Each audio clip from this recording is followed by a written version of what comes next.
Hi, everyone. We are going to be talking about suicidality and hospitalizations for minors in this lecture.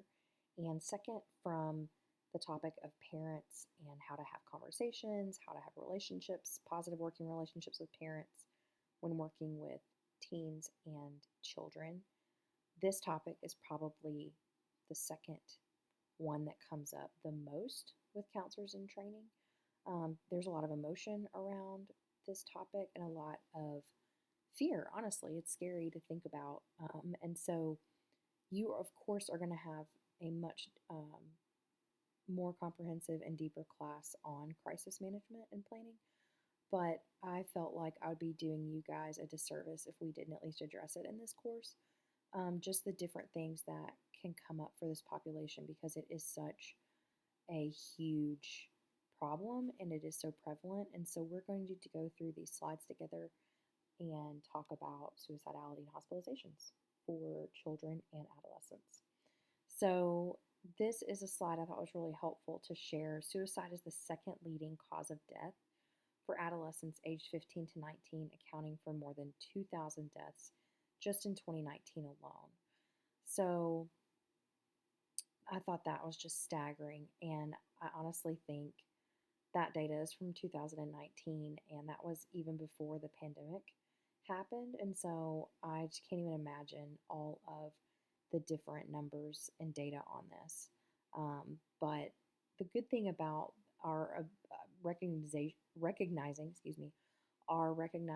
how prevalent this is that there's a lot of resources out there. And so in this presentation, I want to direct y'all to what I use in my own practice and what's been helpful for me. And so we're going to look at this poster. There's so many different resources to give to parents. I love this because it really, succinctly gives suicide kind of warning signs to look for parents. And of course, when you're reading through this list, um, there's a lot of things that that these could be warning signs for too. But I think these are really helpful to educate any adult that works with children and teens just to kind of know what to look for that might be pointing towards some red flags. Also wanted to share these statistics specifically about Black youth suicide. So you can see that the rate of suicide 2 times higher compared to white peers. In 2008, it was the fifth leading cause of death. 2018, it moved into the third leading cause of death. And then, of course, considering suicide, this is just in a 10-year range, increased from 12.9 to 16.8, and 9.7 to 15, 7.9 to 11. So it's very evident that this is a problem in all cultures.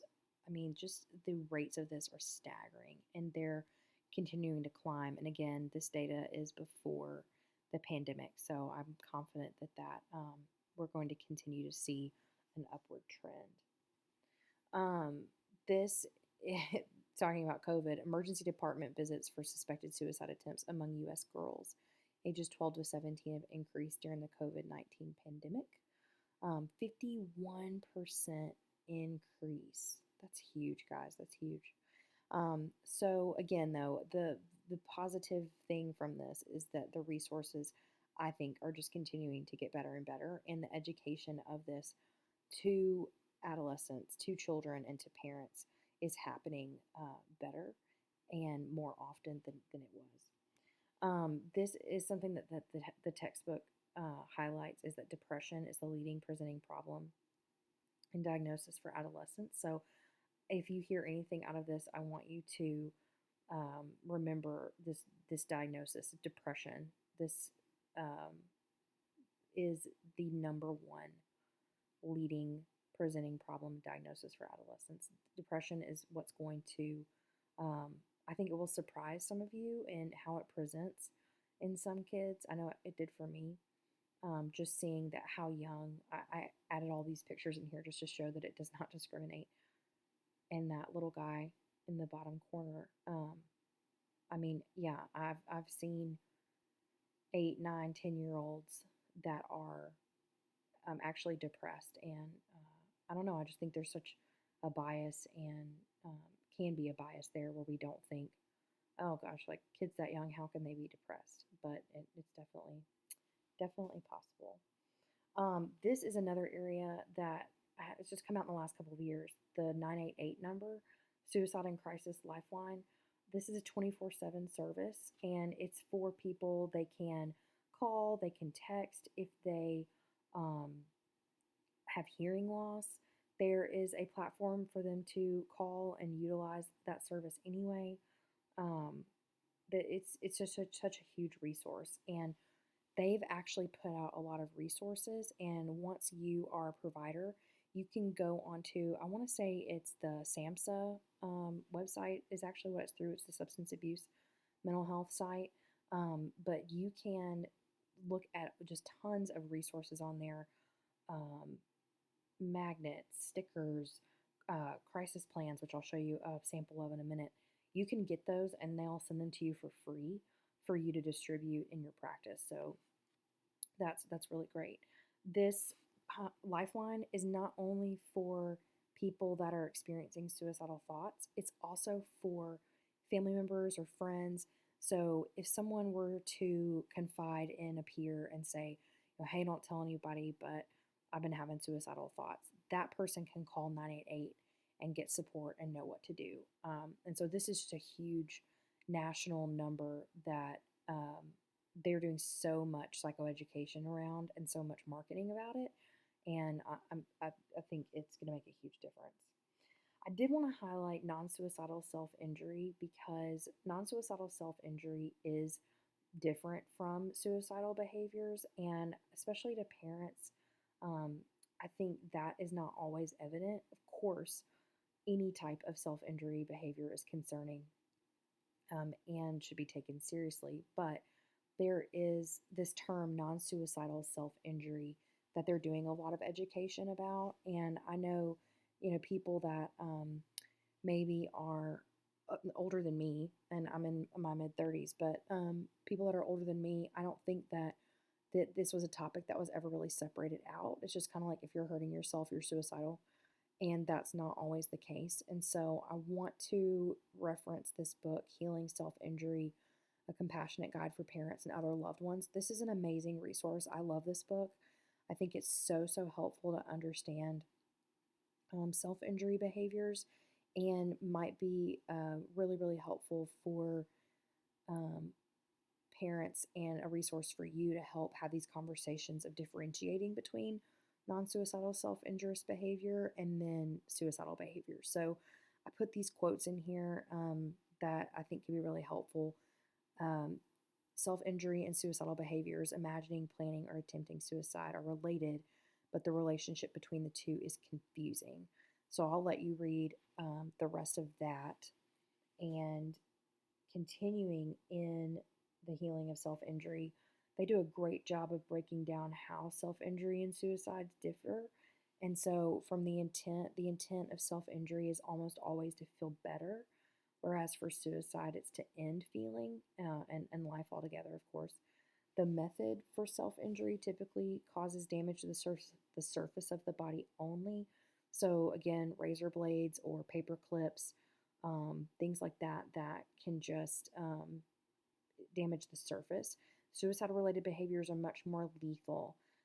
So they're going to be, choosing methods that can actually harm versus just scratch or scrape or rub or even burn, like cigarette burning, those types of self injury. The level of damage and lethality. So, self injury is often carried out using methods designed to damage the body, like I just talked about, but not to injure the body badly enough to require treatment or to end life. Whereas suicide attempts are more lethal than non suicidal self injury methods. Frequency: self injury is often used regularly or off and on to manage stress and other emotions, whereas suicide related behaviors are much more rare. And then level of psychological pain, psychological distress. The level of psychological distress experienced in self injury is often significantly lower than that which gives to suicidal thoughts and behaviors. Moreover, self-injury tends to reduce arousal for many of those who use it, and for many individuals who have considered suicide is used as a way to avoid attempting suicide. Presence of cognitive constriction. So, cognitive constriction is black and white thinking, seeing things as all or nothing, good or bad, one way or the other, and it allows for very little ambiguity. Um, Individuals who are suicidal often experience high cognitive constriction. The intensity of cognitive constriction is less severe in individuals who use self injury as a coping mechanism. So, I use cognitive constriction a lot when I'm assessing for crisis or suicidal behavior. I will ask a lot of questions to the client about kind of what they're thinking, and if I notice a lot of black and white thinking or a lot of all or nothing, that's where I usually try to introduce, like I call it, you know, an undetermined third option. Is there a third option that we haven't talked about? Is there a third option that you haven't thought of?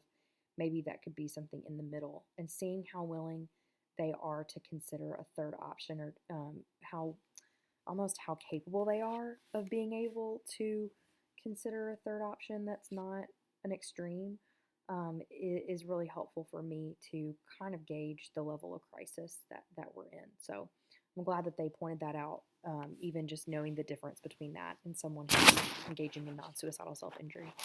And then, of course, the aftermath. So although unintentional death does occur with self-injury, it's not common. The aftermath of a typical self-injury incident is short-term improvement in sense of well-being and functioning. The aftermath of a suicide-related gesture or attempt is precisely the opposite. So, again, most of what, if you think about it, and maybe if you've known anybody who has self-injured before, usually they're not choosing to do things that would or could harm them long term. It's more about that release or that control over pain temporarily, and it usually is cyclical, usually comes in patterns. I shared an article very early on this semester that one of uh, actually one of the professors in the counseling department, she did some of the research on it, and I'm completely blanking on her name right now, so that is my bad. But I think I linked that early on in the course about non-suicidal self-injury, and it would be a really great article to go back and reference. This is the last quote that I'll share from Healing Self-Injury. And youth who self-injure are also at increased risk for suicidality. Our work shows that about 65% of youth who self-injure will also be suicidal at some point, though many will not go beyond having suicidal thoughts. For many, self-injury is used alone or in combination with other behaviors as a way to keep emotional distress or disconnectedness at a manageable level. So I think that's a great opportunity to educate parents the difference between non-suicidal self-injury and suicidality, and educate clients on those things, and also a great place to introduce maybe those red flags to be aware of when it starts to change or when it can start to lean more towards suicidality, and maybe that's pointing them back to some of these differences, and educating them of hey, if the intent changes, if the method starts to change, if the frequency starts to change, that could be warning flags, and warning signs for you and the client and the parents to be paying attention to and checking in with. So that's a really, really great resource, and I definitely would suggest investing in getting a copy of that and reading that, among all of your other great books that I'm sure you've got, that you want to add to your bookshelf. So this is from that 988.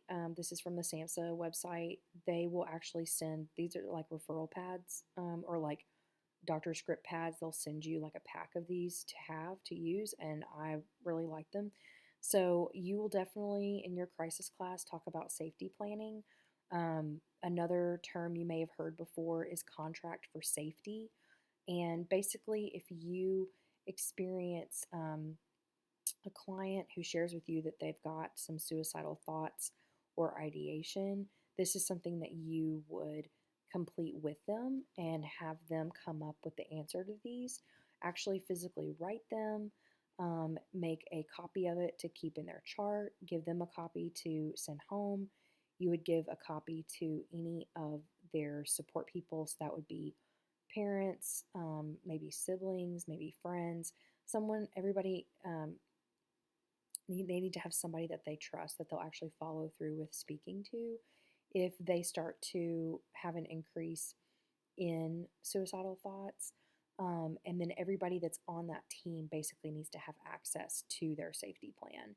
This, and that some of them, which this one doesn't have that, but this is why they call it contract for safety, is because some will make them sign it like it's a contract and basically saying, hey, you're making an agreement with me that between now and the next time I see you, you're going to stay alive and you're going to follow this plan should your suicidal thoughts return or increase, or anything change that puts their life in safety. So there's been a lot of research on the role of safety contracts and safety plans.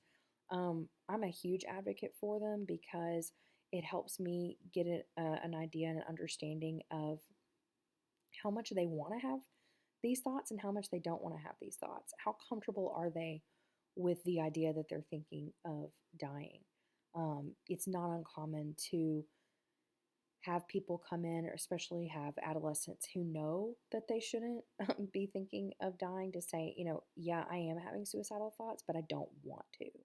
I'm scared that I've thought about a way to do it. I almost don't trust myself. So I think the perception from counselors in training or people that haven't been a part of safety planning and contracting for safety is that people will be resistant to this.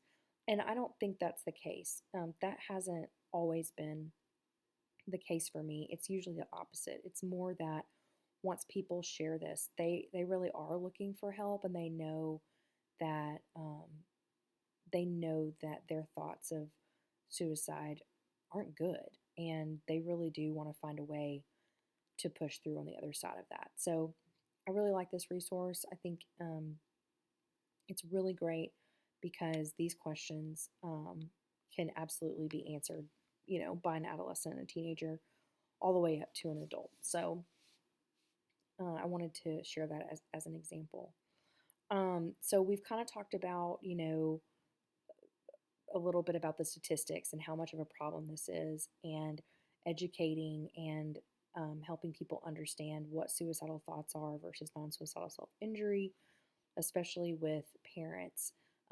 There are other, times outside of depression or, um, you know, other just, I guess, mental diagnoses that are going to come into play that could lead to hospitalizations, and also suicidal thoughts. And I wanted to show this picture um, because addiction and substance use is just massive for teens. It's the age of experimentation. So many addicts point back to a time in early adolescence when they tried their first drug or when they drank their first alcohol.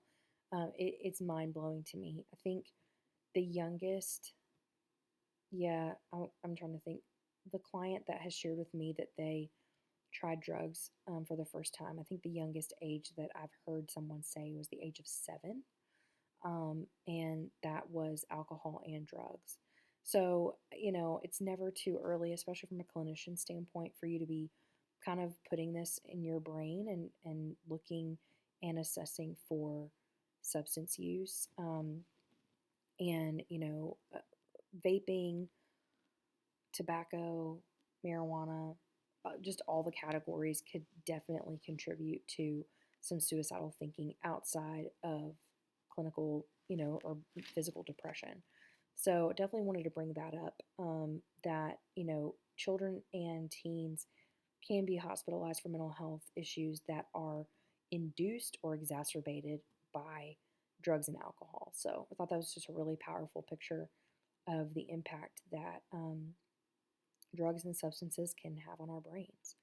So the next part I want to kind of move into is the hospitalizations route. So you are going to, if you're working with children and adolescents, I want you to kind of be thinking of, okay, Dr. Scott, what are the reasons that I would end up hospitalizing a client? So obviously suicidal intent and a plan. So if that safety plan isn't working, if you can't trust or have confidence that if they walk out of your office, you're going to see them next week for their appointment, or you may not see them tomorrow, or you may not hear from them tomorrow, that's the point that you need to recognize, okay, I need them to move towards hospitalization because I can't, in good confidence, let them leave. I don't think that they're going to have the ability to utilize their crisis plan and stay alive. So that is the number one reason that I think is the most obvious. Another hospitalization reason would be, let's say that they come in and they are under the influence of drugs and alcohol, and there is some, hallucinations or just behaviors that's going to put people at risk. And so to protect them, and protect others, obviously any homicidal ideation would be an area that you would definitely want to hospitalize them. And then for those of you that are going to be school counselors, you may not have necessarily total control or the ability to know when hospitalizations are coming, just because hospitalizations can also happen as a result of behavior. If they do something that deems them unsafe and maybe a safety officer is involved, the police end up getting involved, they can be hospitalized. So as we kind of move away from suicidality and non-suicidal self-injury and more towards this conversation of hospitalizations, I just want to kind of share just a few highlights of helpful information that I think would be good for you all to know. So there is voluntary hospitalization. That is when um, parents and really, I guess, when you're dealing with children and teens, it really takes the buy-in of the parents because children and teens can't consent for themselves to be hospitalized. But a voluntary hospitalization would basically be, they understand, they want to get better. The parents understand that you've tried everything, that they've done everything, and that this is really for their safety, um, because we can't guarantee that they're going to be able to follow through with their safety plan. And so I think at that point, your role is so helpful to educate the client what to expect, let them know what a hospitalization could look like. Another reason that you may have a client be hospitalized is for an eating disorder. And, I think back to one specific client that I had who was 12, and I saw her for one session. And in the intake, the parents told me that they had already been to a pediatrician and were suspicious of an eating disorder, and that she had 1 week to gain X amount of pounds. And if she didn't, she was going to go inpatient. And when I saw the 12-year-old walk into my office and saw how she looked physically, I knew there was no way that she was going to be able to do that. And so I knew I was not going to see her again because she was going to be hospitalized. And so what I actually did in that session was focus a lot about what eating disorder treatment looks like, what the environment of a hospital looks like. I'm going to go back to this picture. This is a really good uh, uh, picture of what inpatient hospitalization looks like. I worked at Vanderbilt Behavioral Health in the psych hospital, and this looked like our standard room. So usually they're going to have a roommate. It's going to be a very stripped down room. They're going to have two beds. They're going to have maybe a bookcase or a dresser, and then a desk for each of them to sit at. You'll notice there's no blinds on that window. I would imagine those are probably blinds that are within the window because you can't have any cords. You notice there's nothing, there's not a space under the bed because all the furniture is anchored to the floor.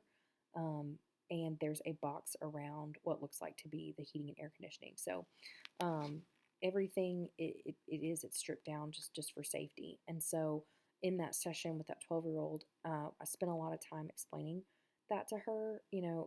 When you go, this is what that's going to look like. You're going to have a roommate. You won't be able to be with your parents. And as odd as that might sound, that's what we did in that first session. I have worked with her for years since that has occurred. I got to see her after she got out of treatment, and she talks about that more often than not, about how that session was so pivotal for her because she felt very out of control and didn't know what was going to happen to her. and just even knowing those base things to prepare for really changed her ability to feel like she was a little bit in control. So when I say give client as many choices as you can, and reinforce that autonomy, that's kind of what I mean. So, you know, not that she was going to be able to choose if she went or not. That decision was with her parents, and with her doctors. But it was, how, do you want to wait until next week, or do you feel like you need to go now? And I can say in that instance, she did voluntarily go.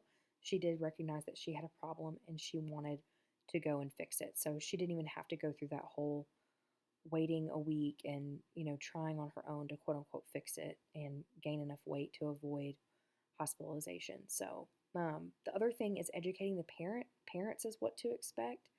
You know, it's going to be odd if you encounter parents and teens that have a lot of experience with hospitalizations. So anything that you're able to prepare them for, it is just a game changer for them too.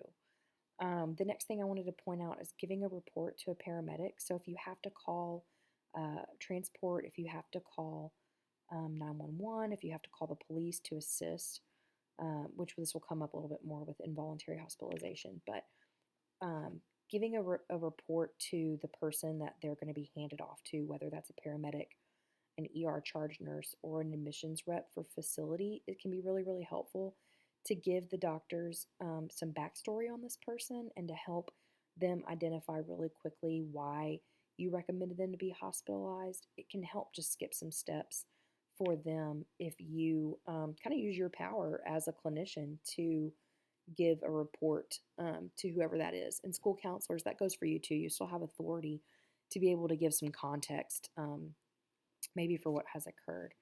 You'll want to get releases of information from the client to communicate with wherever they are going, whether that's the hospital or a treatment facility, so that you're able to know what's going on and communicate with their team. And then also to coordinate aftercare, so for them to be able to come back and see you once they get discharged.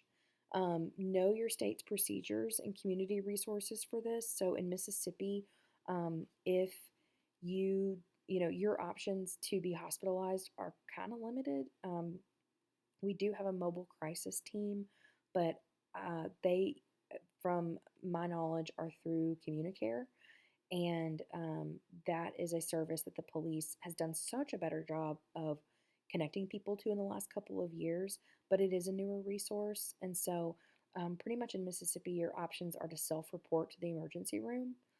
Outside of that, if the police are called, the police will not escort you in their car. They will make you go in an ambulance. So there can be a lot of just unintentional trauma and drama that comes from being escorted. I always try to get parents, or even for my adult clients, I try to hand them off to a relative who will transport them to the emergency room so that they can avoid um, just that step of it. So involuntary hospitalizations are going to be, you know, again, children. It doesn't really matter; they don't have the consent. Teens don't have the consent to hospitalize themselves or to say that they're not going to be hospitalized. But for adults, this would be people that would just say, "No, I'm not. I'm not going to go." Um, Police do have the ability to involuntarily hospitalize someone for mental health reasons. Obviously, parents have the ability to involuntarily hospitalize their child. If you encounter any client that's unwilling to be hospitalized and you need support, it, it's going to require you to call the police with assistance in transporting. And then, of course, if they're under the influence of a drug and you don't feel like that you're able to get them to consent to go, it'll require you to call 911 again for that medical transport, because you don't know even if what they've taken has been a suicide attempt. So those are just two types of hospitalizations, and kind of protocols to be aware of. And then just kind of going through these next few slides, people, when they think hospitalization, they automatically, I think suicide or eating disorder. Those are like the two big ones that come in our brains. But I reference this. But fighting or aggression. I've had an 8-year-old be hospitalized before because they threatened to hurt their parents with a weapon, and the parents were not able to subdue them. And for fear for themselves and for the other children in the house, they had to call the police, and the police, ended up escorting and hospitalizing the 8-year-old for a few days. So there are other, mental health diagnoses like disruptive mood dysregulation disorder is another one that I would highly suggest that you look into, on top of conduct disorder, of course. Um, just to be aware of, some of these behavioral reasons that could lead to hospitalization. For clients, one client that I've had that had disruptive mood dysregulation disorder, I ended up hospitalizing him to avoid him going to jail. Um, that was just kind of, I would rather him be in a facility where he's getting treatment for that than to just be punished and penalized. And so did the police, and so did the judge. And so I was able to get him into a treatment facility over um, being sent to juvenile detention. And so just being aware of that as an area that could lead to hospitalization. And then also, hospitalization doesn't have to be a bad thing. Medication management is huge. And if you have a child that has been diagnosed with a lot of diagnoses that require medication, I mean, goodness, like medication can get us out of whack very easily. It can cause symptoms of depression, it can cause symptoms of suicide, and other things. And so, definitely have been times where teens have taken, medication and had an adverse response to it, and uncharacteristically had a huge low bout of depression and suicidal thoughts and behaviors, and ended up being hospitalized in order to get that medication managed. The Depo Provera is a birth control shot, um, and I don't know. I feel like it's some gynecologists will not give it to um, certain people of a certain age because of the side effects of it. And then others, they don't care. I've had, you know, girls as young as 14, 15 on the Depo-Provera shot. And that has a lot of side effects that can be depression and suicide. And so I've had a few over the years attempt suicide uncharacteristically or experience extreme suicidal ideation with a plan, and needed to go for that medication management. Depo-Provera, once it's in your body, I think I don't know, so I don't remember if there's a lower dosage anymore, but I know usually now if they give you a standard dose of Depo-Provera, it can last like 3 to 4 months in your body. So this was an extreme situation where, they literally need to be hospitalized to figure out, okay, how can we manage this until it gets out of their soft tissue? So, and again, just knowing that, um, you know, people that experience things like addiction or eating disorders or depression, they don't want to feel this way, and so hospitalization can be something that they really need and look forward to. And I think it's like anything, like what you put into something is what you're going to get out of it. And that's what I try to encourage. If I ever have to send a teen, or if I ever know of a child that's going to be hospitalized, I really, really, really try to get them to see the benefits of what they can gain from being hospitalized, so that they don't, feel like, well, my parents betrayed me and locked me up, or, I got sent to the crazy farm, or whatever these horrible things that we say and associate hospitalizations with.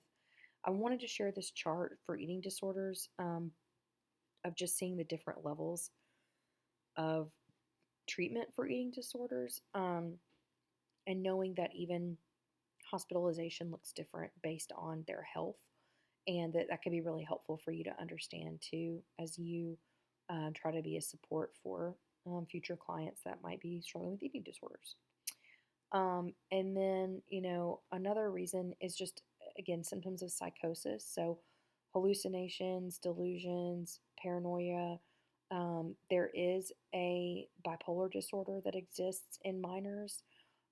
It's hard to diagnose, and my bias is that I don't think it should be diagnosed unless it's extremely present and persistent.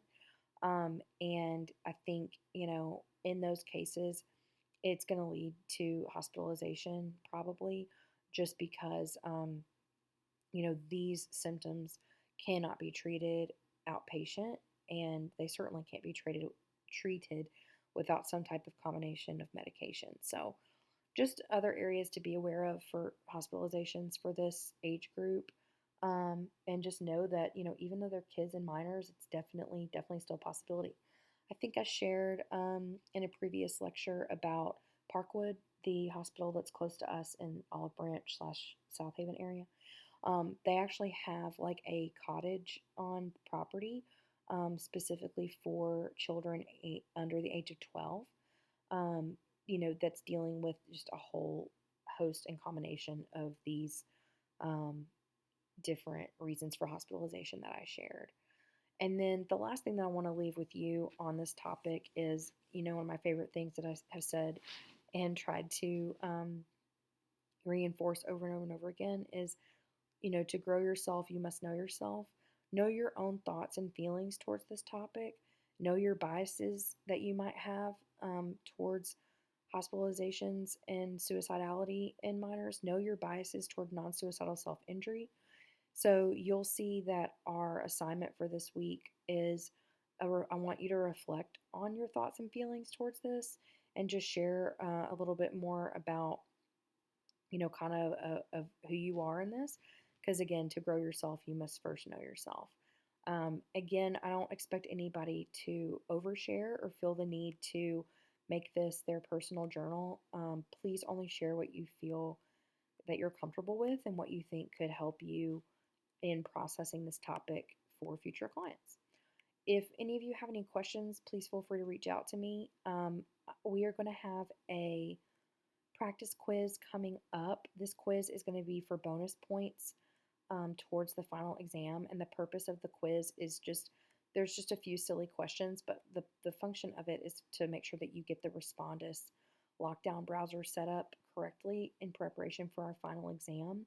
I've started to have some questions about our final exam, and I will post a note in Blackboard about details for that so that you can begin preparing.